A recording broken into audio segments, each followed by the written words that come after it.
22,000க்கு அதிகமான ஊதியம் வந்து ஏற்கனவே அவங்க வாங்கிட்டு இருக்காங்க.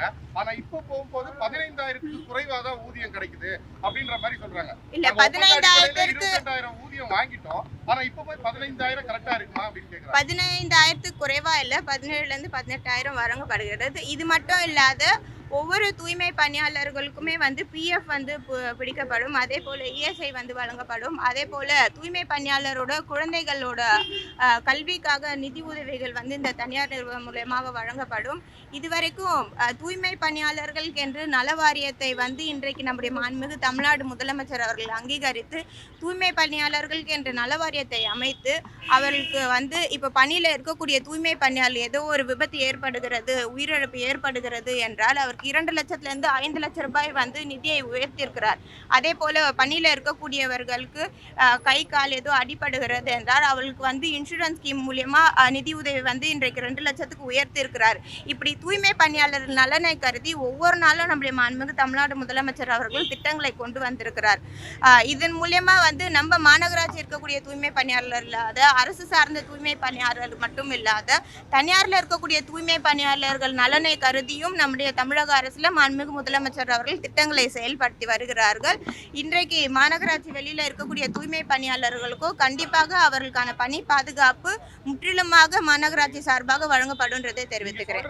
அவங்க ஏத்துக்கிறாங்க. ஆனா அவங்க என்ன சொல்றாங்கன்னா, கடந்த ஆட்சி காலத்துல திமுக அரசு வந்து என்ன சொல்லிருக்குன்னா, தேர்தல் வாக்குறுதியில இவங்களை வந்து பணி நிரந்தரம் செய்வோம் அப்படின்னு அவங்களுக்கு வாக்குறுதி கொடுத்துருக்கு. அந்த வாக்குறுதி என்னாச்சு அப்படின்றது அவங்களோட கேள்வியா இருக்கு. எங்களை வந்து அரசு பணியாளர்களா மாத்துங்க அப்படின்ற ஒற்றை கோரிக்கை தான் அவங்களுக்கு இப்ப இருக்கு. இல்ல, தூய்மை பணியாளர்கள் வந்து ஃபர்ஸ்ட் வேலையில வந்து ஜாயின் பண்ணுமாறு அவங்கள தெரிவித்திருக்கிறோம். வேலையில வந்து அவங்க சேர்ந்த பிறகு அதற்கான முடிவுகள் வந்து அரசு சார்பாக எடுக்கப்படும்.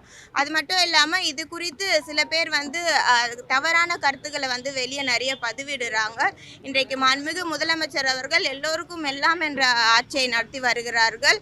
எல்லோரோட நலனை கருத்தில் கொண்டு நடத்தி வருகிறார்கள். இதற்கு முன்னாடி குறிப்பிட்டது போல தூய்மை பணியாளர்களுக்கு என்ற தனியாக ஒரு நல வாரியத்தை அமைத்து அவர்களுடன் அவர்களுக்கு தேவைகளை வந்து பூர்த்தி செய்யும் வகையில் இருக்கிறது.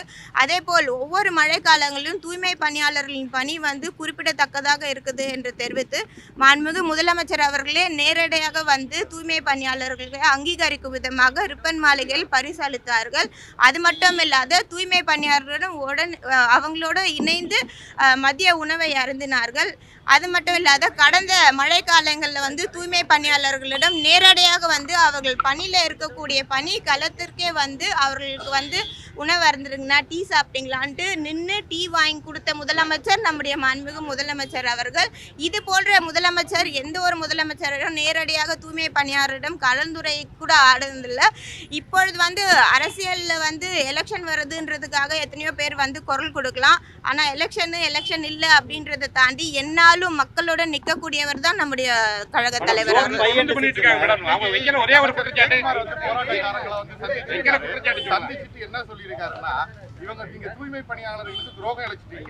நான் இப்பதான் குறிப்பிட்டேன், யாரும் சாபம் விடுறதுன்னு தாண்டி அவர் வந்து இப்ப எலெக்ஷனுக்காக வெளியில வந்து பேசுறது. கடந்த அதிமுக ஆட்சியில வந்து 10 மண்டலங்களை வந்து பிரைவேடைஸ் பண்ணாங்க. அப்ப எங்க போச்சு? அப்ப ஏன் குரல் கொடுக்கல? அப்ப ஏன் இந்த அநீதியை தடுக்கல? 10 மண்டலங்கள் பண்றதுக்கோ 2 மண்டலங்களுக்கு பண்றதோ ஒண்ணா? அப்ப குரல் கொடுத்திருக்கலாமே. அப்ப குரல் கொடுக்காம இப்ப வந்து குரல் கொடுத்து அரசியல் பண்றாங்களா? முடிவு சொல்லுங்க மேடம். ஏன்னா அவங்க 5 நாளா போராட்டம் பண்ணிட்டு இருக்காங்க. அவங்க வந்து மேயர் தான் குற்றச்சாட்டு வைக்கிறாங்க. நீங்க வந்து பணியை நிரந்தரம் பண்றேன்னு சொன்னதுனால இப்போ இல்ல அவங்க தூய்மை பணியாளர்கள் இஎம் வந்து உட்கார்ந்தது எல்லா வீடியோ எடுத்து எல்லாமே எங்களுக்கும் தெரியும். நாங்க கேட்க ஒரே ஒரு பதில், தொடர்ந்து அது ரிப்பன் மாளிகை முன்னாடி தொடர் போராட்டம் நடந்துட்டு இருக்குது.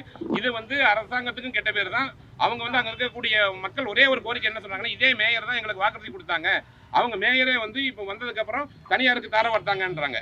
ஏன்னா தனியார் அவங்க வைக்கிற ஒரே இது வரைட்டு ரேட் சம்பள பிரச்சனை தான். அது ஒண்ணு பணி நிரந்தரம் நீங்க பண்ணலன்னு உங்களை தான் தனிப்பட்ட முறையில் குற்றச்சாட்டு வைக்கிறாங்க. அவங்களும் தூய்மை பணியாளர்கள் விட அவங்க அங்கே இருந்தாலும் தொடர்ந்து அவர்களிடம் வந்து மாநகராட்சி சார்பாக வந்து கலந்துரையாடிட்டு இருக்கோம். நேரடியாக அவங்கள கூப்பிட்டு பேசிட்டு இருக்கோம். அவங்களும் வந்து நாங்கள் பணியில் வந்து சேருறோம் அப்படின்றத தான் தெரிவித்திருக்கிறாங்க. கண்டிப்பாக அவர்கள் வந்து பணியில் வந்து சேருவாங்கன்றது.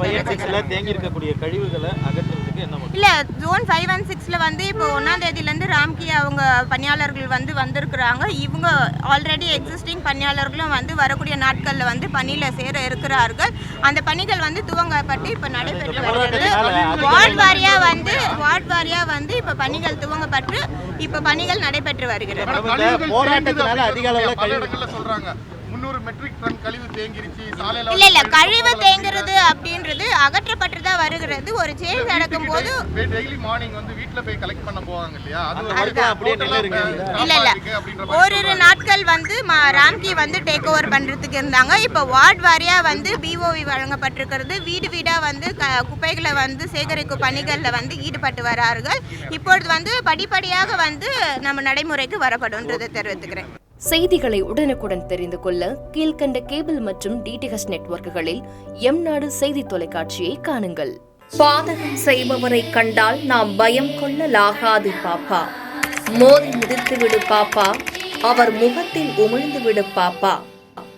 அண்மை செய்திகளை உடனுக்குடன் தெரிந்து கொள்ள இணைந்திருங்கள் எம்நாடு தொலைக்காட்சியுடன்.